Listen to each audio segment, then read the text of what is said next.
우리 옆에 분에게 한번 인사하도록 하겠습니다. 오늘도 하나님께서 우리를 새롭게 하실 것입니다. 이렇게 한번 인사하도록 하겠습니다. 오늘도 하나님께서 우리를 새롭게 하실 것입니다. 아멘. 제가 이제 주일날 광고를 이제 하긴 할 건데, 다시 말씀을 좀 다음 주는 그러니까 7월부터 해서 8월 한 마지막 주 그때까지는 우리 이제 성경의 맥통독 강의를 잠깐 이제 휴강을 합니다. 그 뭐 수요일 날 어떻게 합니까? 수요일 날 이제 다음 주는 제가 그 세미나가 부부 수련회가 있어가지고요.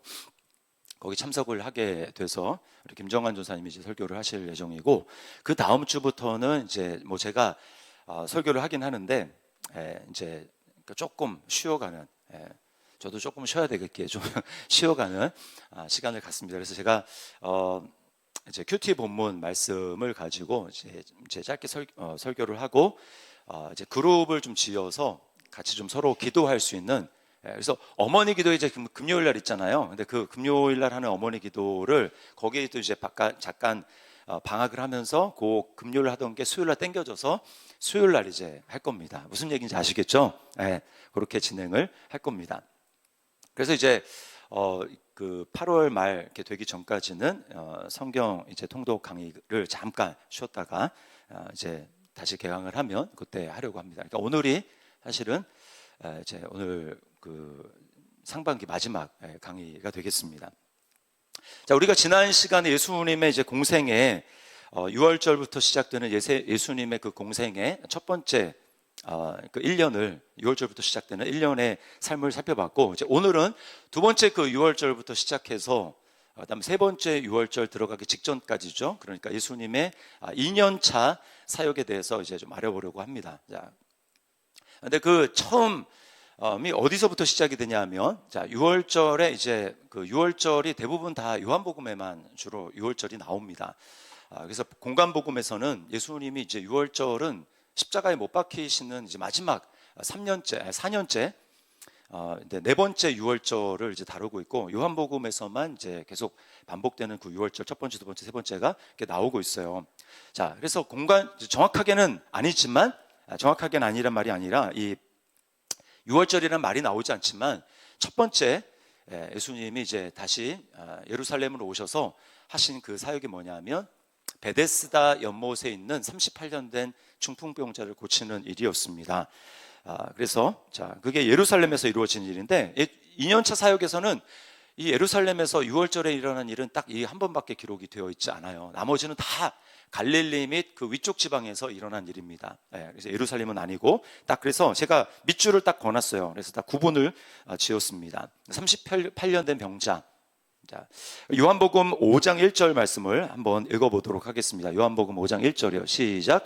그 후에 유대인의 명절이 되어 예수께서 예루살렘에 올라가시니라. 네, 저기 유대인의 명절이라고 되어 있는데 저게 바로 6월절입니다. 6월절. 그래서 예수님이 올라가셨는데 거기서 베데스다 연못에 38년 된 병자를 예수님이 치유하시는 사건이 나옵니다. 그 베데스다라는 말의 뜻은 뭐냐면, 베데스다, 그러니까 히브리 그 구약을 읽을 때 또 신약도 마찬가지지만 이 뭐 베데스다, 뭐 베델, 뭐 이렇게 베자가 나오면 그건 집이라는 뜻이에요. 벳. 무슨 얘기인지 아세요? 베토론, 무슨 베델, 뭐 이런 거 다 이 베자가 집이라는 뜻입니다. 그래서 베데스다 하면 무슨 뜻이냐면 자비의 집이라는 뜻이에요. House of Mercy라고 하는 뜻입니다. 자비의 집. 거기에서 치유가 일어나거든요. 이렇게 물이 천사가 내려와서 물을 흔들면 거기 먼저 들어가는 사람이 이제 치유를 받는다. 이런 사람들이 믿고 사람들이 이제 거기 내려가는데, 38년 된 병자는 스스로 거기 내려갈 수가 없는 겁니다. 다른 사람들이 내려가는 걸 지켜만 보고, 자비의 집인데 사실은 자비보다는 경쟁, 무한 경쟁, 능력이 없으면 치유받지 못하는 그런, 사실은 자비의 집인데 자비가 없는 이런 지금 상황에 지금 이 38년 된 병자가 있는 거예요. 여러분이 만약에 그 입장에 한번 있다고 생각을 해보십시오. 저기 들어가기만 하면 고침을 받을 것 같은데 다 뭐 첫 번째 들어가는 사람만 고침 받으니까 와가지고 계속 순위에 밀리는 겁니다. 그래서 조금 능력 있는 사람이 거기 들어가는, 도와줄 사람이 있으면 거기 들어가는 겁니다. 나는 아무도 도와줄 사람이 없고, 그런 상황에서 여러분 시간이 뭐 몇 년 갔다고 한번 생각을 해보십시오. 거기 있지만 여러분 그게 자비의 집으로 느껴지겠습니까? 얼마나 마음이 원통하고 안타까운 마음이 있겠습니까? 근데 예수님이 그걸 아시고 그 사람에 찾아가십니다. 그리고는 네가 고침받기를 원해, 낫기를 원하느냐라고. 말해 뭐가 타겠습니까? 근데 이 사람은 너무나 오랫동안 자기를 뭐 데려다 준 사람이 없었기 때문에 실패가 이제 계속 반복이 되면 이 학습된 무기력감이 있습니다. 이 사람이 그거 있는 거예요. 그래서 낫고 싶습니다라고 직접적으로 얘기를 하지 못하고, 저기 나를 넣어줄 사람이 없어서 물이 동하면 다른 사람이 먼저 내려가서 치워봤습니다. 결국 그게 뭐냐면 낫고 싶은데 낫고 싶다는 얘기를 직접적으로 못하는 거죠. 예수님이 그 마음의 깊은 곳을 아시고 말씀하시죠. 너의 자리를 들고 일어나 가라, 이렇게 말씀을 하십니다. 그리고 그 말씀대로 그가 일어나서 고침을 받았어요. 38년 된 병자가 고침을 받았습니다. 여러분, 이게 바로 복음의 핵심을 잘 말해주는 거예요. 복음은요, 내가 많은 사람들보다 좀 더 힘을 길러서 남들의 경쟁에서 이겨서 뭔가를 차지하는, 은혜를 차지하는, 하나님의 응답을 받아내는 그게 아니고, 하나님 우리 그럴 수 없다라는 것을 아시고, 연약한 자, 힘없는 자, 하나님 앞에 스스로 나올 수 없는 자를 위해서 주님이 찾아오셔서 손을 내미시고 건져주시는 하나님의 역사인 겁니다. 여러분, 이게 바로 복음이에요. 복음은 강한 자에게, 강한 자를 더 강하게 만들어주는 그것이 아니라 연약한 자, 내 힘으로 할 수 없는, 자격 없는 자에게 은혜를 베푸셔서 그가 하나님 앞에 나올 수 있도록 하는 것임을 여러분 믿으시기를 바랍니다. 우리가 그런 은혜를 받았어요. 그래서 주님 앞에 나올 수 있는 것입니다. 자, 요한복음 5장 7절 8절 말씀을 한번 읽겠습니다. 시작. 병자가 대답하되 주여, 물이 움직일 때에 나를 못에 넣어주는 사람이 없어 내가 가는 동안에 다른 사람이 먼저 내려가나이다. 예수께서 이르시되 일어나 네 자리를 들고 걸어가라 하시니, 네, 이런 치유의 역사가 일어났습니다.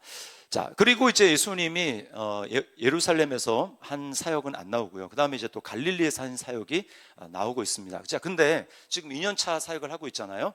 여러분이 2년차 사역을 하면 1년차 사역이랑 다르게 바리새인들이 굉장히 이제 자주 등장하는 것을 보게 됩니다. 그 왜 그러냐면 이제 1년차 사역을 하고 예수님의 이름 명성이 엄청나게 이제 전국적으로 유명한 예수님이 그 랍비 강사가 된 거예요.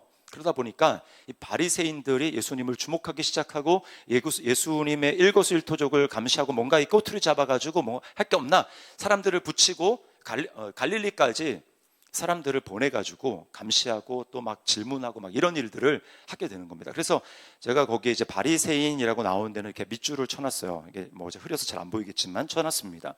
그래서 그것을 좀 염두에 두시기 바랍니다. 자, 그리고 이제 오늘 본문에서는 예수님이 12제자를 임명하시는 이제 일이 나옵니다. 예수님의 12제자. 이것도 주일학교를 좋은데 나오신 분들은 예수님의 12제자 노래로 배우는데 제가 시간이 가서 가르쳐 드릴 수는 없고, 베드로와 안드레, 야고보와 이 노래가 있거든요. 모르시는 분은 이제 주일학교 좋은 분 나오는한테 물어보세요. 잘 배우셔서 예수님의 12제자 이름을 이제 아시기를 바랍니다. 자, 예수님의 12자. 자, 구약에 지파가 몇 지파가 있었죠? 12지파가 있었습니다. 그죠? 구약에 12지파. 예수님이 12명을 이제 세우신 것은 그냥 우연히 하다 보니까 12명이 된 게 아니고요. 구약의 그 연속성에서 하나님 나라를 이루어 가는데, 이제 구약은 옛 계명에 기초한 것이었다면 이제 예수님이 오셔서 하나님의 아들이신 그분이 직접 오셨잖아요. 이제 모든 것을 새롭게 하시는데, 그래서 12지파 대신에 예수님은 12사도를 부르시는 겁니다. 다른 말로 제자를 부르시는 겁니다. 그래서 교회는요, 사도와 선지자들의 터 위에 세움을 받은 거예요. 예수님 그리스도 위에 터 위에, 사도 위에 세움을 받은 것입니다. 그래서 이게 신약의 교회의 뿌리가 되는 것이죠. 자, 그랬기 때문에 12지파를 세우고 이제 이스라엘이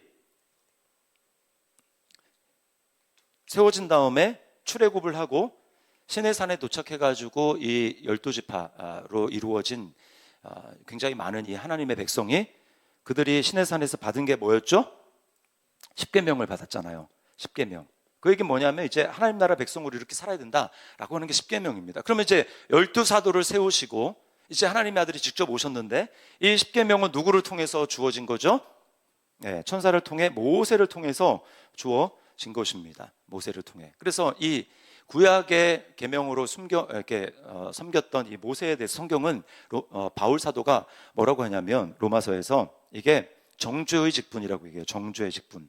정죄의 직분. 율법은 정죄의 기능하는 겁니다. 너는 하나님 앞에 설 수 없어. 이 하나님의 완벽한 기준에 너는 도달할 수 없어. 라고 하는 이 정죄를 하는 것이죠. 그래서 이 정죄의 직분이라고 얘기를 해요. 자, 근데 12사도를 통해서 주님은, 이게 시내산이죠, 시내산. 근데 성경에는 예수님의 제자들을 부르시고 산상수훈을 이제 베풀었던 그 자리에 대해서 그냥 산이라고 얘기하지 무슨 산인지는 얘기하지 않습니다. 아마 그 근처에 있는 높은 산이었겠죠. 그래서 예수님이 12사도에게는 십계명 대신 뭘 주시느냐? 산상수훈을 허락하십니다. 산상수훈. 이게 이제 하나님의 아들이죠. 예수님에 의해서 이 정죄의 직분이 아니라 이거는 무슨 직분이라고 얘기하냐면 의의 직분이라고 얘기를 합니다. 의의 직분. 이건 살리는 거예요. 이거는 정죄해서 너 스스로는 못 살아. 일로 와야 돼. 라고 하는 것을 보여주는 것이죠. 그래서 예수님이 여기 산상수훈에서 5장 그 뒷부분에 넘어가면 이제 마태복음 5장 그 뒷부분에 넘어가면 산상수훈이 이제 마태복음 5장부터 7장까지거든요. 근데 5장 뒷부분에 넘어가면 예수님이 뭐라고 하냐면 너희는 사진하지 말라라고 하는 말을 들었거니와 나는 너희에게 이르노니 라고 하면서 율법을 재해석하십니다. 또 간음하지 말라 하는 말을 너희가 들었으나 나는 너희에게 이르노니 여자를 보고 음욕을 품는 자마다 간음하였느니라. 이미 마음에 간음하였느니라고 하면서 이 십계명보다 훨씬 더 높은 기준을 주님이 제시하십니다. 완전히 뭐냐 하면 그냥 인간의 수준에서의 행위로서 할 수 있는 그런 의를 얘기하시는 게 아니에요. 그래서 완전한 하나님의 의를 요구하십니다. 자, 마태복음 5장 20절부터 22절 말씀 함께 읽어보겠습니다. 시작. 내가 너희에게 이르노니 너희 의가 서기관과 바리새인보다 더 낫지 못하면 결코 천국에 들어가지 못하리라. 옛사람에게 말한 바 살인하지 말라. 누구든지 살인하면 심판을 받게 되리라 하겠다는 것을 너희가 들었으나 나는 너희에게 이르노니 형제에게 노하는 자마다 심판을 받게 되고 형제를 대하여 라가라 하는 자는 공회에 잡혀가게 되고 미련한 놈이라 하는 자는 지옥불에 들어가게 되리라. 우리 가운데 자녀한테든 누구한테든 이런 말 한 번도 해본 적 없는 분 한번 손 들어 보십시오. 다 있죠. 미련한 놈, 바보 멍충이 이런 얘기하면 지옥불에 들어가는 지옥불. 이거 과장법이 아니고 실제 예수님이 하신 말씀입니다. 그 마음속에 있는 그 마음의 상태를 얘기를 하는 거죠. 그 마음의 상태는 지옥에 합당한 마음이다 라고 하는 거예요. 그래서 서기관과 바리새인의 의, 그들의 이 행위의 의는 사실 대단한 것이었습니다. 엄청난 것이었어요. 근데 주님 뭐라고 하냐면 너네 그들의 의를 뛰어넘지 못하면 너네 천국에 못 들어온다. 왜냐하면 천국은 하나님이 계시는 곳인데 그 완전한 곳인데 그 완전한 의가 있어야 되는 거예요. 그러니까 천국에는 바리새인의 의, 인간의 의가 아니라 여기서 뭘 요구하는 거예요? 여기는 하나님의 의를 요구하는 겁니다. 하나님의 의. 하나님의 의는 그 의라고 하는 말이 알듯 몰듯 성경에 보면 이 개념이 알듯 말듯 알딸딸 그런 개념이 좀 많이 있어요. 그렇죠? 그 중에 하나가 영광이고 또 그 중에 하나가 의입니다. 의. 근데 의는 이렇게 한번 좀 정리를 하시면 좋겠어요. 의는 하나님의 완전한 뜻이 이루어진 상태. 하나님의 완전한 뜻이 이루어진 상태. 그게 의입니다. 의. 하나님의 뜻이 완전하게 이루어진 상태. 의. 여러분, 우리 가운데 그런 의 있는 사람 있습니까? 인간의 것으로는 불가능한 거예요. 근데 이 의는 오직 예수 그리스도밖에 없죠. 그래서 복음에는 하나님의 뭐가 나타나요? 하나님의 의가. 복음에는 인간의 의가 아니라 복음에는 하나님의 의가 나타난 겁니다. 그래서 완전해요. 그 기준에 도달해야 돼요. 근데 못해. 인간은 못해요. 그래서 예수님이 뭐라고 합니까? 예수는 하나님께로부터 나와서 너희에게 지혜와 구원과 거룩함과 의가 되셨나니. 그 예수님이 하나님의 의라고 하는 것입니다. 하나님으로부터 나오신 하나님의 의, 완전하신 하나님의 뜻을 이루신 예수님. 예수님이 그래서 하나님의 의가 되셨는데 우리가 예수 그리스도 안에 거함으로 말미암아 우리가 이제는 내가 하나님의 의가 된 거예요. 하나님의 의가. 이게 복음입니다. 내가 뭔가 행위를 하는 게 아니라 완전하신 하나님의 의신 예수 그리스도가 하나님의 의를 이루시고 우리가 예수 그리스도 안에 거함으로 말미암아 내가 하나님의 의가 된 거예요. 그래서 하나님의 정죄를 받지 않는 것입니다. 하나님의 의가 됐기 때문에 예수 그리스도로 말미암아 이제는 더 이상 율법으로 인한 정죄가 나에게 의미가 없다라고 하는 것이죠. 그래서 예수님은 왜 바리새인의 의로는 안 되냐? 하나님이 우리를 행위로 심판하시기 때문입니다. 행위로 평가하시는 거죠. 그래서 자, 산상수훈 끝부분 마태복음 7장 21절 말씀 한번 보겠습니다. 자, 시작. 이러므로 그들의 열매로 그들을 알리라. 나더러 주여 주여 하는 자마다 다 천국에 들어갈 것이 아니요 다만 하늘에 계신 내 아버지의 뜻대로 행하는 자라야 들어가리라. 네, 저기서 하나님 아버지 뜻대로 행하는 자라, 그게 하나님의 의를 이룬 자라야 들어가리라 이 말입니다. 근데 인간 중에서는 행위로 그렇게 할 수 있는 자가 아무도 없어요. 오직 복음에 나타난 예수 그리스도에게 나타난 하나님의 의, 그것밖에는 없기 때문에, 그래서 우리가 그리스도를 믿어 그리스도 안에 거할 때만 예수님이 하나님의 의이기 때문에 그 안에 있는 우리를 보시고 하나님이 우리를 의롭다 이렇게 말씀하는 것입니다.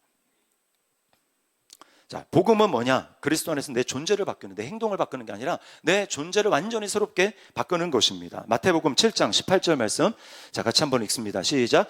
좋은 나무가 나쁜 열매를 맺을 수 없고 못된 나무가 아름다운 열매를 맺을 수 없느니라. 자, 뭐냐 하면, 자, 나무가 좋은 열매를 맺어야 돼. 하나님이 원하시는 그 열매를, 의의 열매를 맺어야 우리가 천국에 들어갈 수 있는데, 뜻대로 행해야 들어갈 수 있는데, 나무가 바뀌지 않은 채로 우리가 그렇게 할 수 없다라는 거예요. 그래서 우리 나무 자체는 태어나면 죄인이잖아요.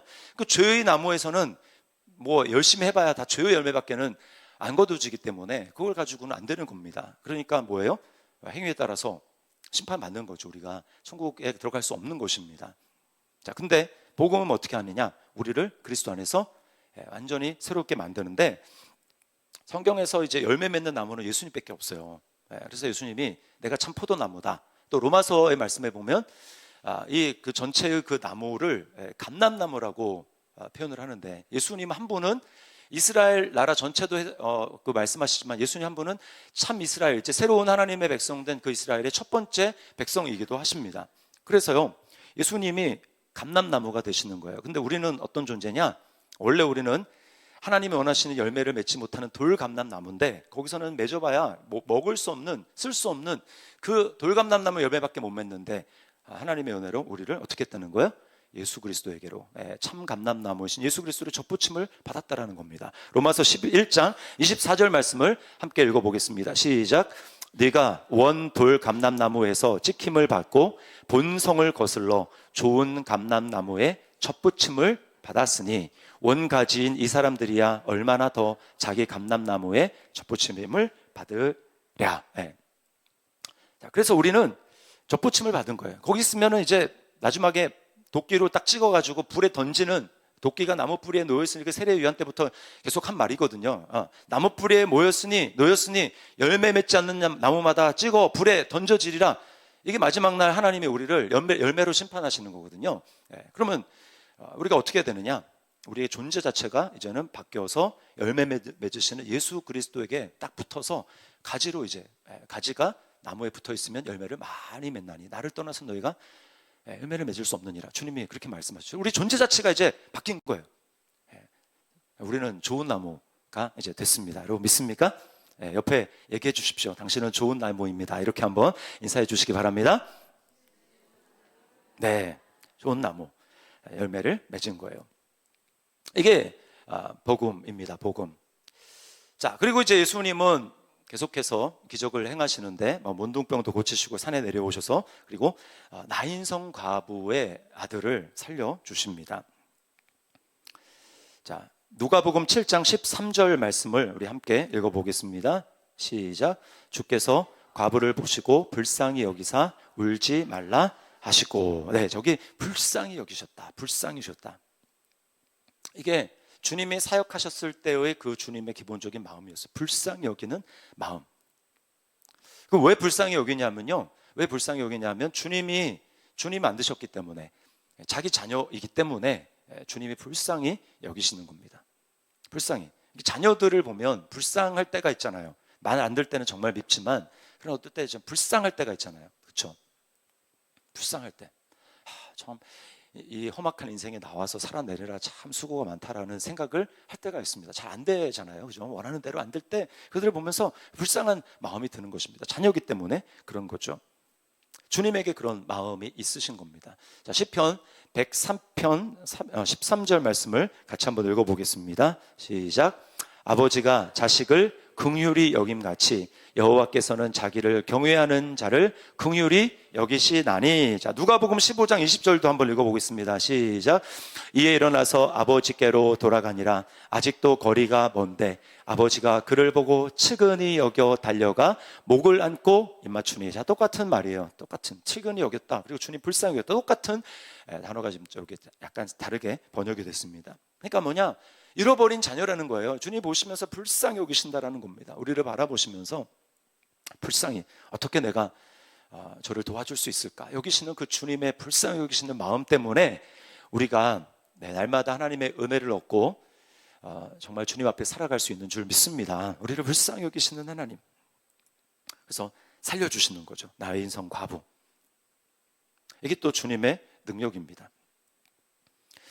자, 그런데 문제는 뭐냐 하면 사람들의 생각과 주님이 좀 다르게 움직이시는 거예요. 이제 세례 요한이 옥에 갇혔거든요. 감옥에 갇혔는데 뭔가 이제 자기도 사역을 하지 못하고 이제 뭔가 주님이 나를 통해서 세례를 받으신 그 주님을 통해서 뭔가 이렇게 확 하나님 나라가 이루어져야 되는데 안 이루어지는 거예요. 자기도 갇히고 이제 뭐 죽을지도 모르는데 언제 하나님 나라가 이루어지는가? 제자들이 가지고 있었던 동일한 마음을 이 세례 요한도 가지고 있었습니다. 그래서요, 제자들을 보내서 물어보는 거예요. 자, 누가복음 7장 19절 말씀을 한번 보겠습니다. 시작. 요한이 그 제자 중 둘을 불러 주께 보내어 이르되 오실 그이가 당신이오니까 우리가 다른 일을 기다리오리까 하라 하매. 네. 빨리 하나님의 나라가 뭔가 도래하고 그들이 생각하는 그 당시 하나님의 나라는 우리는 지금 성경이 다 계시가 기록이 되어서 이 관점에서 영적인 하나님의 다스리는 진짜 통치, 마음 가운데 주시는 하나님의 통치, 그것을 우리가 하나님 나라라고 생각을 하지만, 물론 궁극적으로는 환경도 다 새로워집니다. 마지막에는. 그러나 1차적으로 하나님의 나라가 뭐 이렇게 시스템이 바뀌는 게 아니라 사람들의 이 나무가 이제 좋은 나무로 바뀌어지는 게 이제 하나님 나라가 도래하는 거잖아요. 근데 그 당시에 사람들은 그 생각을 하지 못합니다. 왜냐하면 그들은 구약 성경에 익숙해 있고 다윗과 같은 메시아가 와가지고 왕정을 새롭게 회복하는 것을 꿈꿨기 때문에, 그러니까 아직 그런 일이 일어나지 않잖아요. 분명히 세례받고 그러면 뭔가 일어나야 되는데 그건 일어나지 않는 겁니다. 자기 생각과 다른 것이죠. 세례 요한이는 그랬고, 또 종교 지도자들인 바리새인들은 어떤 모습을 보이냐, 세례 요한이 와서 하나님 나라의 복음을 전해도 저는 뭐 귀신이 들렸다, 금욕주의 생활을 하니까 그렇게 이야기를 하고, 그러면 이제 세례 요한의 뒤를 이어서 예수님이 와서 하나님 나라 복음을 전해도 그들은 예수님을 보면서 술을 탐하고 고기를 즐기고 뭐 죄인의 친구고 뭐 죄인들과 함께 보내고 뭐 이렇게 얘기를 하면서 이 핑계 저 핑계를 대면서 그들은 정작 자신의 삶을 돌이켜 하나님께로 나오지 않고 있는 모습을 보이는 것입니다. 우리가 알기 참 어려운 예수님이죠. 자, 누가복음 7장 33절 34절 말씀을 함께 보겠습니다. 시작. 세례 요한이 와서 떡도 먹지 아니하며 포도주도 마시지 아니하며 너희 말이 귀신이 들렸다 하더니 인자는 와서 먹고 마시매 너희 말이 보라 먹기를 탐하고 포도주를 즐기는 사람이요 세리와 죄인의 친구로다 하니. 이런 모습을 보이는 이 세대, 그래서 주님께서 하시는 말씀이 뭐냐면 그들을 바라보시면서 불쌍히 여기시면서 주님 뭐라고 하냐면 내게로 와라, 내게로 와라 라고 주님이 초청하시는 것입니다. 예수님에게만 진정한 쉼이 있어요. 마태복음 11장 28, 29절 우리가 잘 아는 말씀인데 같이 한번 읽어보겠습니다. 시작. 수고하고 무거운 짐진 자들아 다 내게로 오라. 내가 너희를 쉬게 하리라. 나는 마음이 온유하고 겸손하니 나의 멍에를 메고 내게 배우라. 그리하면 너희 마음이 쉼을 얻으리니. 네, 여기 중요한 말씀이 나와 있습니다. 주님은 뭐라고 말씀하시면 내게로 오라 라고 말씀을 하십니다. 내게로 오라, 내게로 오라. 시스템도 아니고 프로그램도 아니고 내게로 오라. 주님은 내게로 오라, 내게로 오라라고 말씀을 합니다. 그래야 내게로 와야 뭘 얻겠다는 거예요? 쉼을 얻겠다는 겁니다. 그러면 예수님 안에 밖에서는 쉼이 절대 없다는 거예요. 왜 예수님 안에서만 쉼이 있냐? 예수님 뭐라고 합니까? 나는 마음이 뭐예요? 온유하고 겸손하다. 자, 예수님은 마음이 온유하고 겸손하다고 얘기를 합니다. 이 온유와 겸손은 거의 같이 쌍으로 항상 붙어 다니는 말인데요. 사실은 온유에게서 겸손이 나온다고 얘기를 할 수 있습니다. 네, 온유는 뭐냐면 제가 예전에도 한번 말씀을 드린 것 같아요. 하나님의 뜻을 전심으로 구하는 마음 상태를 온유라고 얘기를 해요. 그냥 사람 앞에서 뭐 고분고분하는 것 같고 뭐 이렇게 부드러운 것 같고 이런 그게 온유가 아니고요. 네.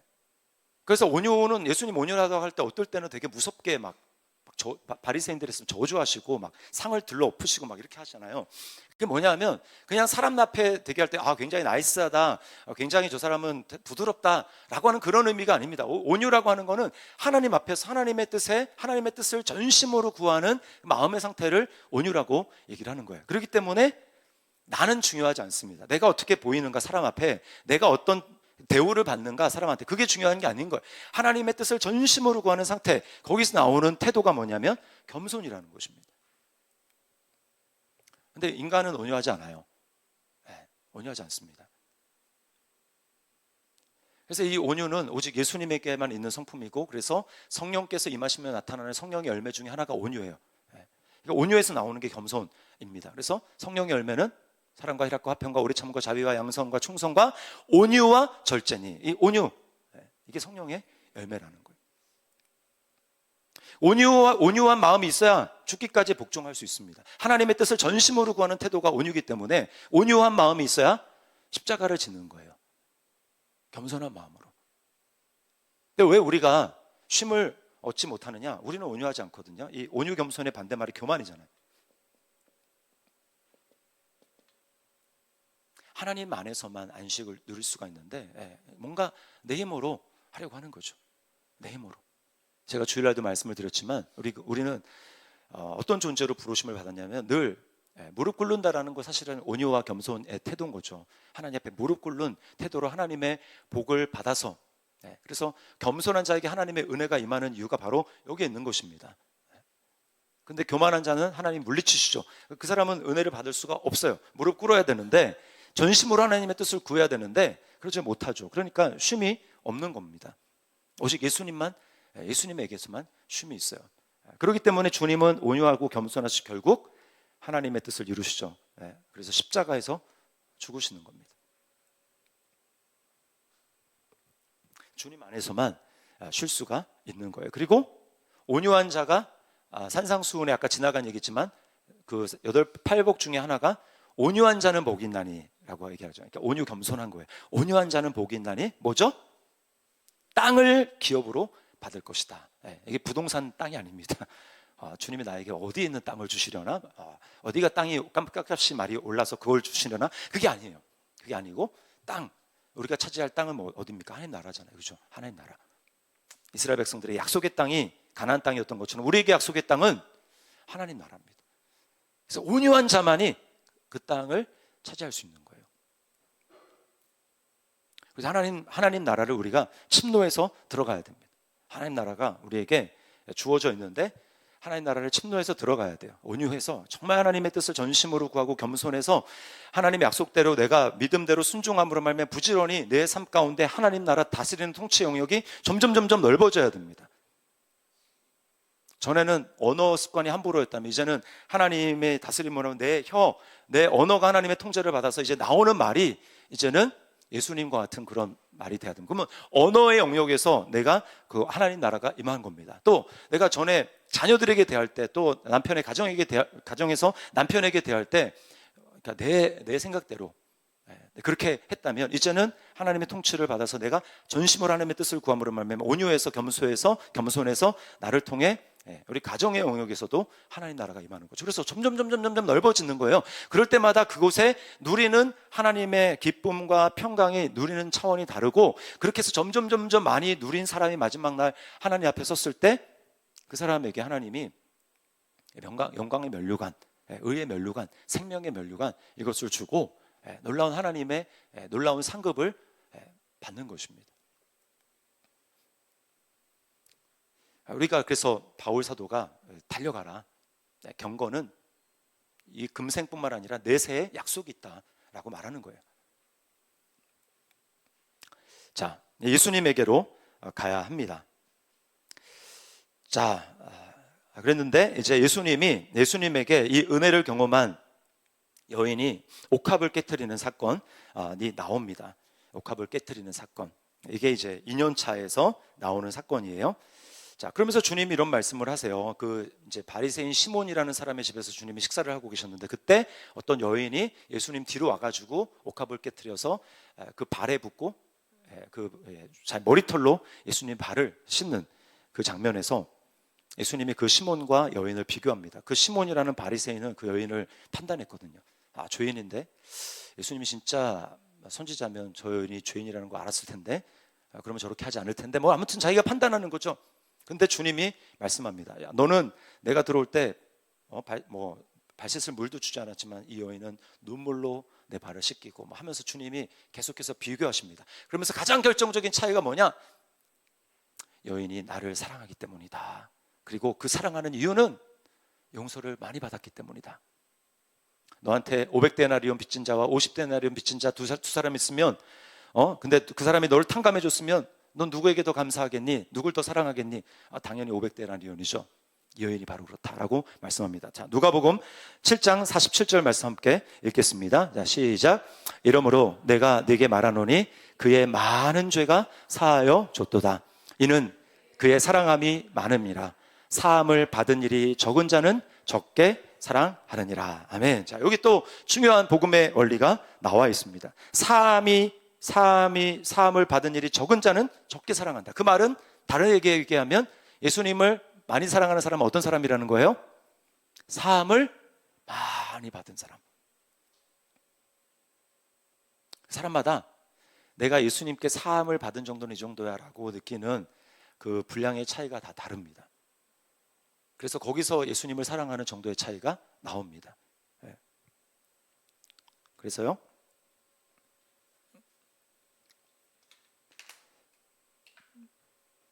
자, 이렇게 자, 요 위에 축은 뭐냐면 여기 이제 평행선 여기 가운데 있으면 위에 축은 뭐냐면 하나님의 공의를 나타내는 겁니다. 하나님의 공의. 요 밑에는 뭐냐면 나의 죄성.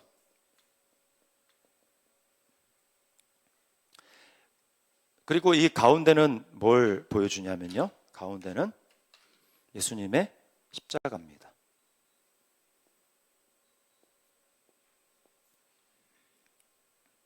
십자가가 점점 커진다는 얘기는 뭐냐면 은혜에 대한 감격이 커진다는 얘기예요.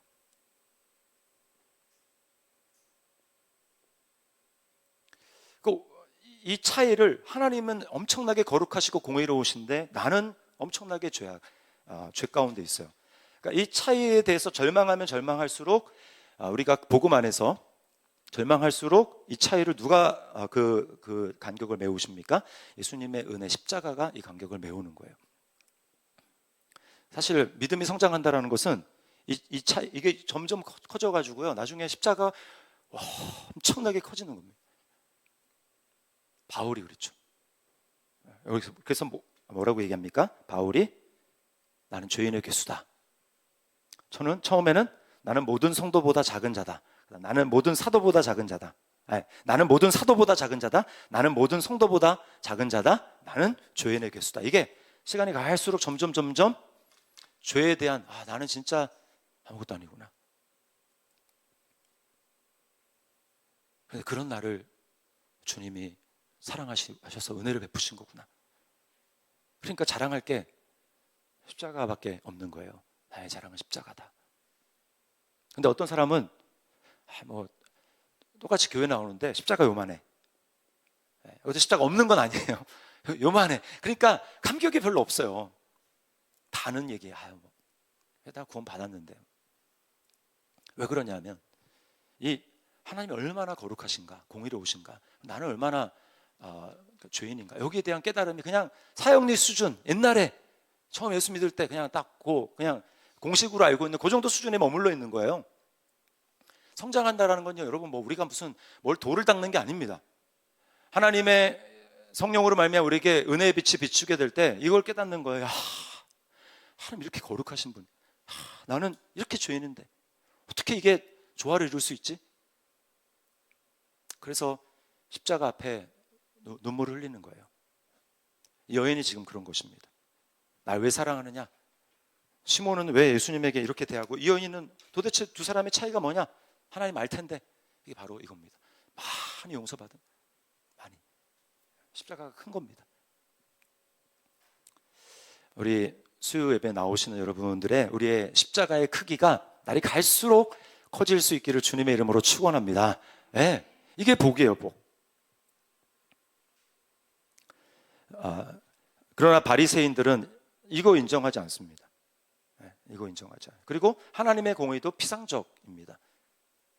그러니까 예수님을 믿을 수 없는 거예요. 하나님께로 나올 수 없는 겁니다. 어떻게든 자기 행위를 해봐야 얼마나 하겠습니까? 하나님 앞에 없는 거나 똑같죠. 그러니까 그들의 의로는 구원받을 수 없는 겁니다.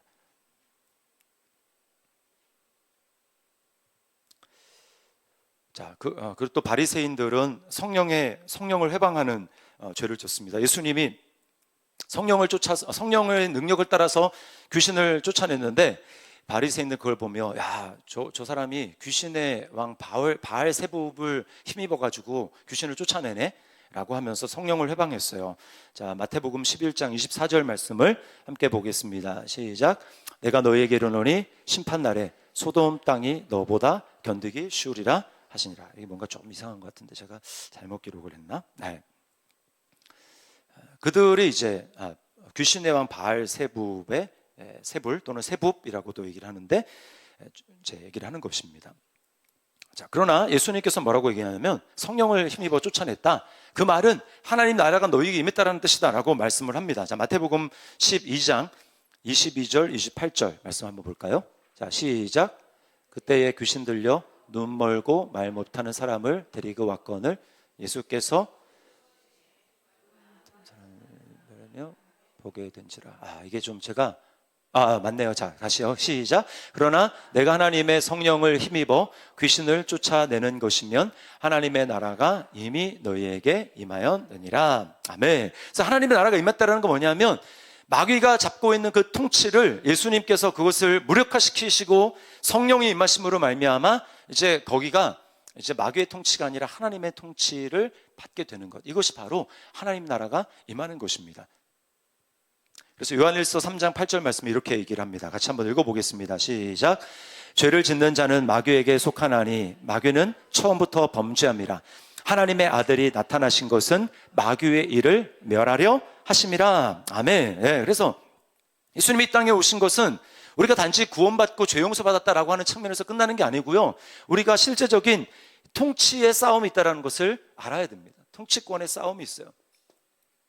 그래서 마귀가 있고 하나님이 있습니다. 하나님. 이 세력 간에 싸움과 다툼이 있어요. 우리가 이걸 분명히 해야 됩니다. 분명히 알아야 됩니다.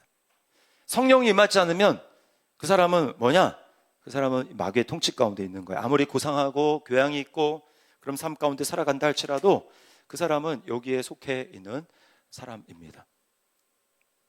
그럼 예수님을 믿는다는 얘기 뭐냐? 하나님 나라가 임한다는 얘기 뭐냐면, 이게 마귀의 통치가 파하여지고 그리고 하나님께로 속하는 거죠. 그러니까 하나님의 다스림과 통치를 받는 것입니다. 그래서 하나님 뜻대로 순종하는 삶을 살아가는 거예요. 이게 성령이 임해서 하나님 나라의 통치가 임한 사람에게 나타나는 뜻입니다. 그래서 전에는 불순종했는데 왜 불순종할 수밖에 없느냐? 그런 살 수 있는 능력이 없어요. 능력이. 근데 이제는 십자가로 말미암아 주님께서 우리를 이곳으로 옮기셨습니다. 그래서 날마다 이제 우리가 성령님의 인도하심 가운데 하나님의 뜻에 순종하는 삶을 살아야 되는 이유가 여기 있는 것이죠.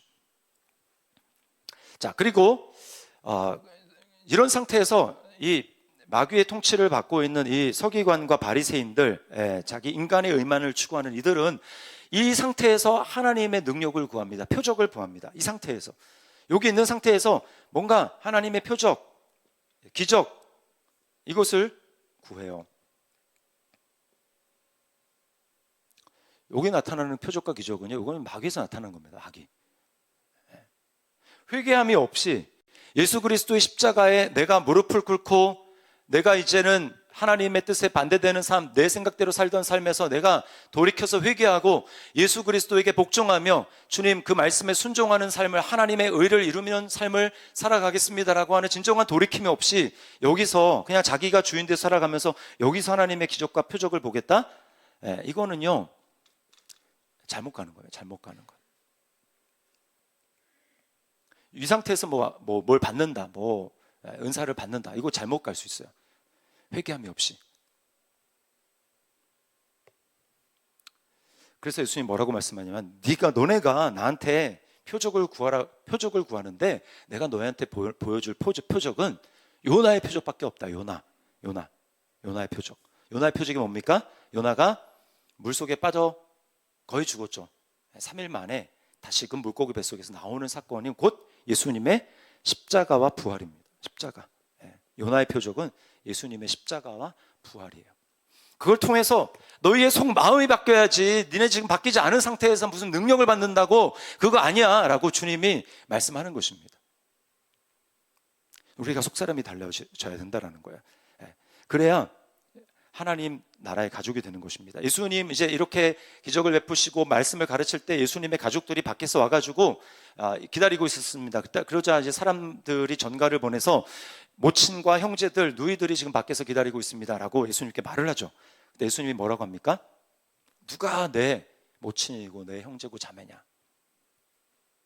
그러면서 여기 있는 나의 모친과 나의 형제와 나의 자매들을 보라 라고 말씀해서, 주님 뭐라고 말씀하시는가? 마태복음 12장 35절 말씀입니다. 같이 한번 읽어보겠습니다.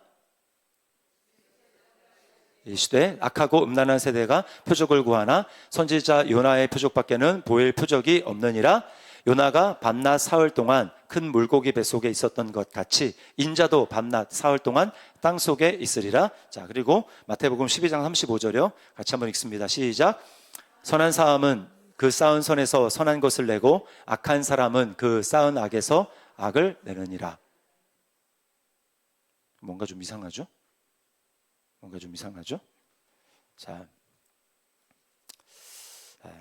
지금 찾으려면 시간이 많이 가니까 예수님이 지금 하신 말씀은 그겁니다. 내 아버지의 뜻대로 행하는 자가 바로 내 모친이고 내 형제고 내 자매다라고 주님이 말씀하는 거예요. 여러분, 그러므로 우리가 하나님의 자녀가 되었다, 그래서 하나님의 가족이 되었다라고 하는 것은 우리가 실제로 삶을 살아가는 데 있어서는 하나님의 뜻대로 살아가야 하는 것입니다. 그래서 오늘 그 큐티 말씀도 있지만 회개를 했다. 그 진정한 회개는 뭐냐면 회개에 합당한 삶을 사는 겁니다. 회개의 열매를 맺는 삶이에요. 회개의 열매 또는 회개에 합당한 삶. 이 말은 우리로 하여금 그럼 우리가 죄를 짓지 않는 겁니까? 그런 뜻을 말씀을 드리는 게 아닙니다. 그러다가 또 죄 지을 수 있죠. 돌이켜서 하나님 앞에 온전히 돌이켜서 다시금 하나님의 통치와 하나님의 다스리심을 받아야죠. 성령으로. 그리고 그래서 말씀 가운데 살아가는 삶을 살아가는 거죠. 그래서 말씀대로 살아가는 삶이 내 삶 가운데 나타나야 되는 것입니다. 이게 회개의 열매를 맺는 삶이에요. 그 사람들이 뭐라고 얘기합니까? 내 모친이고 내 형제고 내 자매다, 즉 하나님의 가족이다 라고 이야기를 하는 거죠. 자, 그리고는 예수님이 중요한 비유들을 마태복음과 누가복음과 마가복음에서 여러 가지 비유들을 주님 하셨습니다. 그래서 여러분이 나중에 좀 찾아보시고요. 그리고는 주님께서는 어디로 가시냐? 주님께서는 이 거라사 지방으로 가시는데, 그 거라사에 누가 있느냐? 거기에 바로 군대 귀신 들린 한 미친 사람이 거라사에 살고 있었어요. 여기서 우리 다시 한번 한 영혼을 찾으시는 주님의 사랑을 보게 됩니다. 거라사가 어디냐면요, 이렇게 여기 이제 갈릴리가 있고 요단강이 있고 여기 이제 사해가 있지 않습니까? 거라사는 여기서 이제 예수님이 이제 배 타고 건너가자 해가지고 여기서 이렇게 배 타고 건너온 거예요. 여기가 이제 거라사입니다. 여기 이제 가버나움.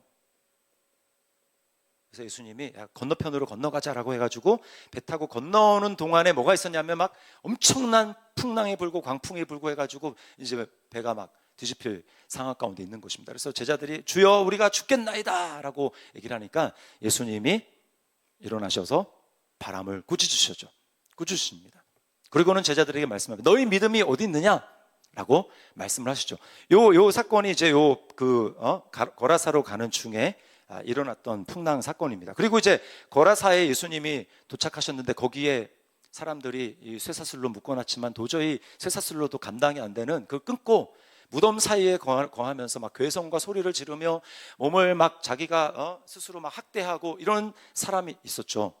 그 사람이 예수님을 딱 만나자마자 속에 이제 있는 군대 귀신 예수님이 묻죠. 내 이름이 무엇이냐? 군대입니다. 우리가 많습니다. 그렇게 얘기를 하죠. 그리고 그들이 예수님에게 우리를 무적행으로 보내지 마시고 저 돼지떼들에게 정말 들어가게 해주십시오라고 해서 허락하니까 그들이 돼지떼로 들어가가지고 전부 다 비탈로 내려가가지고 전부 다 이제 호수에 다 빠져가지고 몰살을 하게 됩니다. 그리고 그 귀신 들린 사람, 군대 귀신 들린 사람은 이제 고침을 받고 정신이 온전해서 예수님을 따르고자 하지만 예수님께서는 허락하지 않으시고 자, 너가 하나님이 얼마나 너를 긍휼히 여기시고 너에게 놀라운 일을 하셨는지를 가서 사람들에게 이야기하라 라고 말씀하는 것이죠. 이방인의 지역이기 때문에 주님이 그렇게 하신 거예요. 만약에 유대 지역이었으면 주님이 알리지 말아라 라고 할 텐데 이방인의 지역이기 때문에 가서 알리라고 주님은 말씀을 하시는 겁니다. 근데 이제 동네 사람들이 이제 그 사건이 일어난 걸 보고 돼지떼가 다 죽었잖아요. 수천 마리가 죽었잖아요. 그러면서 예수님에게 요청합니다. 제발 우리를 떠나 주십시오. 우리 마을에서 떠나 주십시오. 당신과 같이 있다가는 돼지뿐만 아니라 소들도 다 몰사하고 막 이런 일이 계속 일어날지도 모르겠으니까 제발 우리를 떠나 주십시오라고 하고 예수님을 쫓아냅니다. 그래서 예수님은 딱 그 군대 귀신 들린 그 한 사람 하나님의 자녀로 삼으신 다음에 다시금 배 타고 돌아오세요. 그 한 영혼을 위해서 주님은 가신 거예요. 세상에 살한 사람이 이 세상에 나 혼자라도 하나님께서는 바로 저와 여러분 그 한 사람을 구하기 위해서 이 땅에 오시는 그 사랑의 주님이신 줄 믿습니다. 그 주님이 바로 우리 주님이에요. 자, 그리고 이제 또 무슨 일이 있냐? 돌아와서 무슨 일이 있었냐면 이제 우리 잘 아는 회당장 야이로라고 하는 사람의 딸이 이제 죽어가게 되면서 예수님에게 초청합니다. 내 딸이 죽어가니 주님 당장 지금 오셔서 내 딸의 아픈 곳에 손을 얹고 기도해 주셔서 고쳐주십시오라고 하죠. 그래서 주님이 그 야이로의 집에 가는데 그때 누가 중간에 등장하느냐? 이 혈루증 여인, 12해를 혈루증으로 고통하는 여인이 등장해서 주님의 뒤로 와가지고 사람들이 많은데 그 뚫고 들어와가지고 주님의 옷자락에 손을 댑니다. 그리고는 그 즉시로 혈루의 근원이 말랐다라는 것을 자기가 깨달았어요. 그리고 조용히 가려고 하죠. 근데 예수님은 그냥 가는 걸 허락하지 않았습니다. 여러분, 이게 바로 주님이 우리를 부르실 때 우리에게 요청하는 방식이에요. 우리는요, 내 생각대로 예수님을 믿으면 여기까지만 내가 딱 하면 좋겠다라고 할 때가 있잖아요. 그죠? 주님, 그 다음엔 좀 부담스러운데요. 저는 여기까지만 하겠습니다. 주님께는 그런 게 없습니다. 나는 여기까지라고 생각했는데 주님은 그 다음까지 내 생각을 훨씬 넘어서서 멈추지 한번 딱 시작하면 멈출 수가 없어요. 주님, 저는 구원만 받으면 돼요. 저는 그 다음은 부담스러워요. 그런 거 없습니다. 주님 딱 구원하셨으면 우리를 계속해서 하나님의 계획대로 끌고 가시는 거예요. 여인이 많은 사람들 앞에 자기가 이렇게 알려지는 건 너무 부담스러웠어요. 근데 주님 어떻게 하십니까? 주변을 두려워 살피면서 누가 내 옷자락에 손댔다.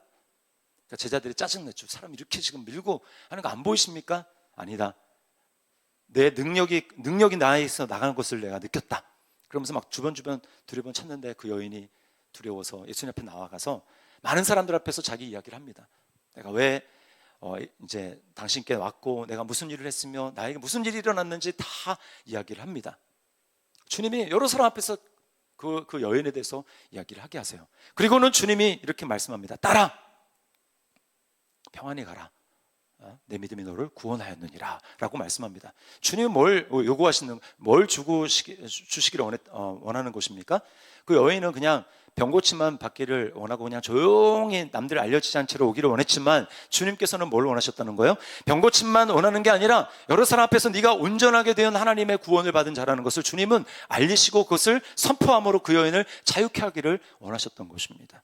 이것이 주님이 원하시는 거예요. 우리가 풍삼기 훈련하면 어떤 분들이 뭐 그런 얘기가 있다고 합니다. 이렇게 앞에서 간증만 안 하면 자기가 좀 하겠는데 간증하는 것 때문에 못하겠다.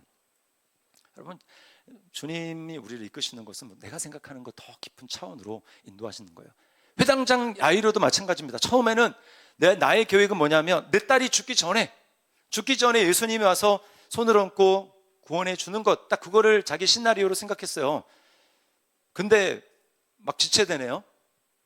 예상치 않은 불청객이 중간에 끼어들어서 순서 가로채고, 그래서 거기 막 시간 소요되고, 그래서 주 앞에 왔는데 죽었답니다, 딸이. 그래서 사람이 와서 선생님을 더 이상 귀찮게 하지 마십시오. 죽었습니다. 원래 계획이랑 아니잖아요. 원래 계획은 살았을 때 주님이 오는 건데 원래 계획에서 틀어졌으니까 이제 주님 안녕히 가십시오 이렇게 해야 되지 않습니까? 근데 주님은 뭐라고 하십니까? 아니다. 두려워하지 말고 믿기만 하라. 그리고는 그를 데리고 집으로 들어가십니다. 그리고는 처음에는 그냥 병든 상태에서, 위중하지만 병든 상태에서 주님은 고쳐주실 수 있는 분, 그게 내 계획이었는데 주님 어때요? 죽었는데 그 죽음의 절망에서 일으키시는 그 주님으로 주님은 내 계획과 내 예상과 또 다르게 나를 이끌어 가시는 하나님인 것입니다. 여러분, 여러분의 계획이 좌절됐습니까? 여러분의 뜻대로 되지 않습니까? 이렇게 돼야 되는데 이렇게 되지 않으면 이제 끝이야, 이제 소망이 없어 라고 생각했는데 더 나아갔습니까? 더 안 좋아졌습니까? 하나님께서 거기서도 여러분을 구원하실 것을 여러분 믿으시기를 바랍니다. 내 생각보다 더 나아가시는 주님, 하나님의 계획은 내 계획보다 크십니다. 자, 그리고 이제 마지막, 주님께서 제자들을 이제 파송하십니다. 12제자를 교육시키실 뿐만 아니라 이제는 파송하는 거예요. 부르시고 그들을 가르치시고 그 다음에 그들을 보내십니다. 그들을 보내세요. 보내실 때 그때쯤에 옥에 갇혀있던 세례 요한이 이제 목배임을 당해 죽습니다. 그런 일이 있었고, 그 다음에 돌아와서 그들은 예수님께 가서 어떤 일이 있었는지, 전도하면서 무슨 일이 있었는지 주님 앞에 이제 보고하는 거예요. 주님 앞에. 여러분, 우리가 마지막으로 여기서 받아야 될 교훈이 있습니다. 그건 뭐냐면 부르심과 보내심이라고 하는 거예요. 이 두 가지가 동시에 있습니다. 부르심, 하나님이 우리를 부르세요. 성도로, 그리스도인으로, 주님의 제자로 부르십니다. 이거를 소명이라고 얘기하죠. 영어로는 콜링이라고 얘기를 합니다. 콜링. 그런데요, 부르심에는 반드시 보내심이 함께 들어있다는 사실을 아셔야 됩니다. 제자들을 부르셨죠? 제자들을 이제 훈련시킨 다음에 보내시는 거예요. 보내심을 사명이라고 얘기를 합니다. 사명. 여기서 나온 말이 미션이에요. 미션은 보냈다라는 얘기입니다. 보낸다. 그래서 선교 사명을 미셔너리라고 하죠. 보냄받은 사람, 선교사예요. 사명. 이 두 가지가 같이 있는 것입니다. 그러나 오늘날 많은 교회 문제가 무엇입니까? 성도들이 이것만 누리려고 해요. 나는 부르심을 받았어. 난 성도야. 난 하나님의 축복을 받은 자야. 나는 하나님의 사랑을 받은 자야. 나는 천국 들어가. 나는 천국을 이미 소유한 자야. 여기에 머물러 있습니다. 주님의 계획은 어디까지 가는 거예요? 보내심까지 가는 거예요. 왜 불렀냐는 거예요. 결국은 주님이 우리를 보내시기 위해서. 제자들을 주님이 부르실 때 제자들에게 주님이 뭘 주셨습니까? 제자들에게 귀신을 내쫓는 귀신을 제어할 수 있는 권능을 주시고 또 질병을 고칠 수 있는 능력을 제자들에게 주셨습니다. 그 이유는 뭐예요? 그 능력을 받은 이유는 뭡니까? 그럼 나가서 전도해서 그 능력을 사용함으로 하나님의 능력이 흘러가게 하라는 겁니다. 나를 통해서 하나님의 역사가 나타나도록 하는 거예요. 그러려면 내가 나가야죠. 보내심을 받은 그 자리로 가야죠. 가지 않은 상태에서 여기 있으면서 하나님 나에게 능력을 주십시오. 그럼 능력 줘서 뭐 할 건데요?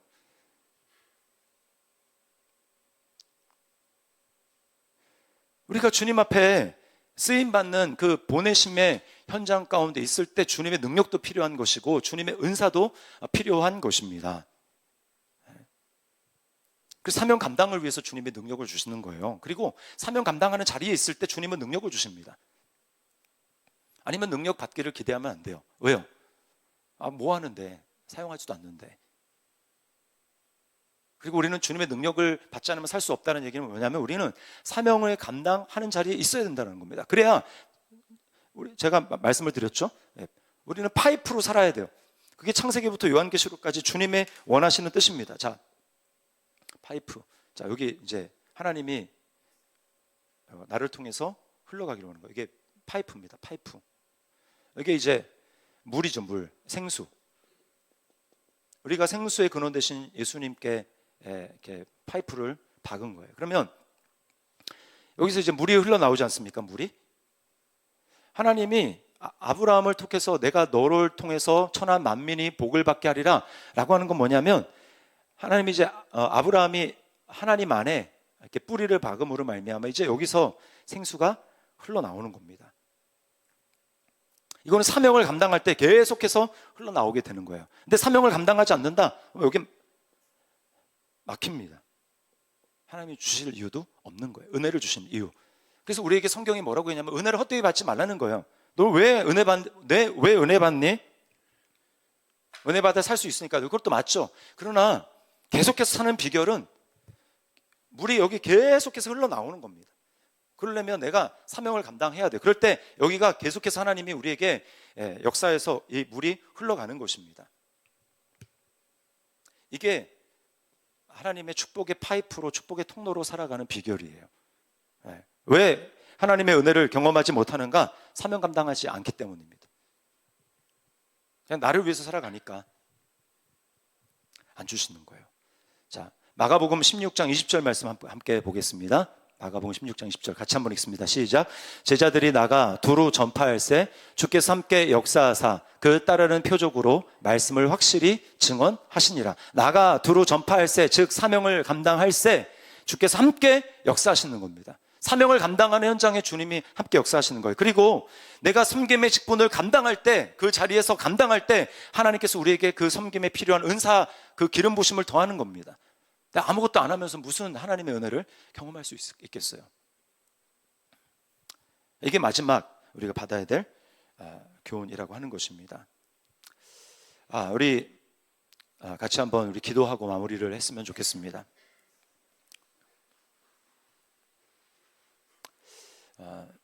먼저 우리가 하나님의 은혜로 구원받았다는 것을 좀 기억했으면 좋겠습니다. 나를 불쌍히 여기시는 하나님.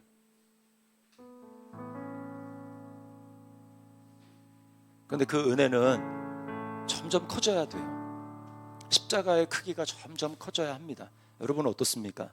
예수님 처음 믿을 때보다 지금 십자가의 크기가 커졌습니까? 커지고 있습니까? 중요한 건 움직임이야. 커지고 있느냐? 어느 순간에 십자가의 크기가 멈추진 않았습니까? 그래서 죽어가는 삶입니다. 주님, 하나님의 은혜로 말미암아 내가 날마다 주님의 정말 그 은혜가 십자가의 크기가 나에게 커지게 도와주시고 날마다 그 은혜에 감격하게 도와주시고 그래서 바울 사도와 같이 나는 죄인의 괴수다. 반면에 그리스도의 사랑이 나를 강권하시는도다. 주님, 내가 나이가 많이 들어서 주님 앞에 선 날이 가까울 때 그때 더 내 은혜가 커지게 도와주시고 눈을 감고 주님 이름 부르기만 해도 내 눈에서 눈물이 그쳐지지 않는 주님, 감당할 수 없는 십자가의 무게 그 은혜의 사랑으로 내가 충만해질 수 있도록 주님 나에게 은혜를 베풀어 주시옵소서.